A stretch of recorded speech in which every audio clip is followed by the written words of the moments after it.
ایک دن میں آج سے 12 سال پہلے علامہ طالب جوہری کے ہاں بیٹھا ہوا تھا.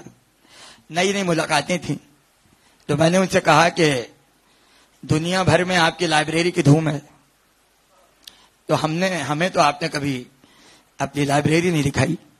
حالانکہ ظاہر میری عمر اس وقت کیا ہوگی، بزرگ تھے لیکن محبت بہت کرتے تھے. اسی وقت ملازم کو آواز دی، لائبریری کا دروازہ کھلوایا، اوپر لے کے گئے. 2 بڑے کمرے اوپر کی لائبریری کے دکھائے. اس کے بعد ایک جگہ بٹھایا اور کہا کہ یہ جو آپ الماری دیکھ رہے ہیں اس میں وہ کتابیں ہیں جو قلمی ہیں، ہاتھ کے لکھے ہوئے نسخے ہیں، اور مجھے دلچسپی انہیں سے تھی. تو کہنے لگے ایک ایک جلد نکالتے جائیں، نام بتاتے جائیں، کتاب کی پوری تفصیل میں بتاؤں گا.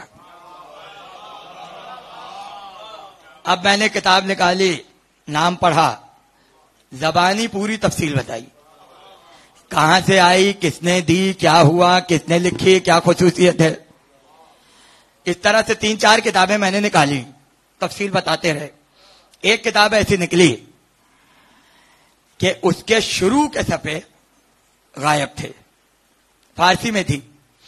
تو میں نے کہا کہ علامہ صاحب اس میں کوئی عنوان نہیں ہے. کہنے لگے کیا ہے اس کے اندر. اب ظاہر ہے وہ دور بیٹھے تھے، میں کتابیں دیکھ رہا تھا. میں نے کتاب بیچ سے کھولی، جب درمیان سے کھولی تو سامنے مرزا فصیح کا نام لکھا ہوا تھا. میں نے کہا بھائی اس کتاب کا تعلق تو مرزا فصیح سے ہے. کہنے لگے وہ مرزا جعفر علی فصیح، یعنی پرانے تمام شعرا کو انہوں نے پڑھا ہوا تھا.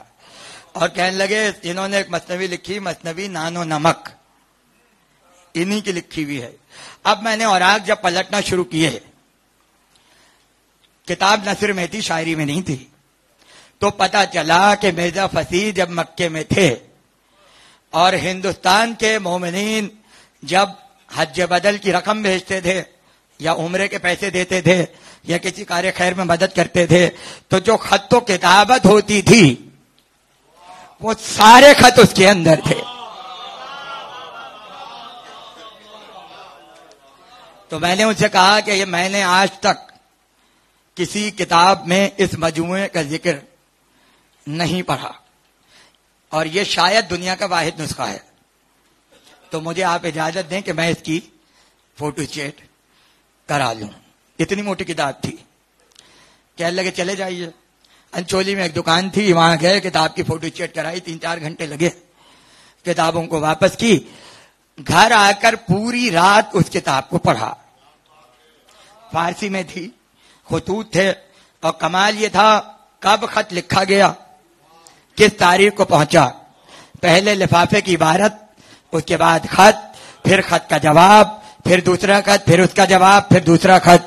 تو پتہ یہ چلا کہ 72 سے زیادہ خط اس کے اندر موجود تھے. اس کی فہرست بنائی پوری، کب لکھا گیا، کس کو لکھا گیا، کہاں لکھا گیا، اور وہ فہرست بنا کے اگلے دن میں نے انہیں دی. تو انہوں نے دیکھ کے کہا کہ یہ آپ نے تیر مارا ہے اور آپ نے وہ کام کیا ہے جو ہمیں کرنا چاہیے تھا. اس کے بعد پوری فہرست کو پڑھا. اس کے بعد کہنے لگے اس میں آپ نے کیا دیکھا. تو میں نے کہا اس کتاب سے وہ انکشافات ہوئے ہیں کہ اگر منظر عام پر آ جائیں تو اردو ادب کی تاریخ میں اضافہ ہو جائے. میں نے کہا وہ کیا. میں نے کہا کتاب میں ہے کہ جب وہابیوں نے پہلی مرتبہ مکے پہ حملہ کیا اور مکے اور مدینے کے مقامات کو مسمار کیا، جو آپ جنت البقیع کا دن مناتے ہیں وہ دوسری مرتبہ مسمار ہوا تھا. جب پہلی مرتبہ ہوا اس وقت مرزا فصیح مکے میں تھے.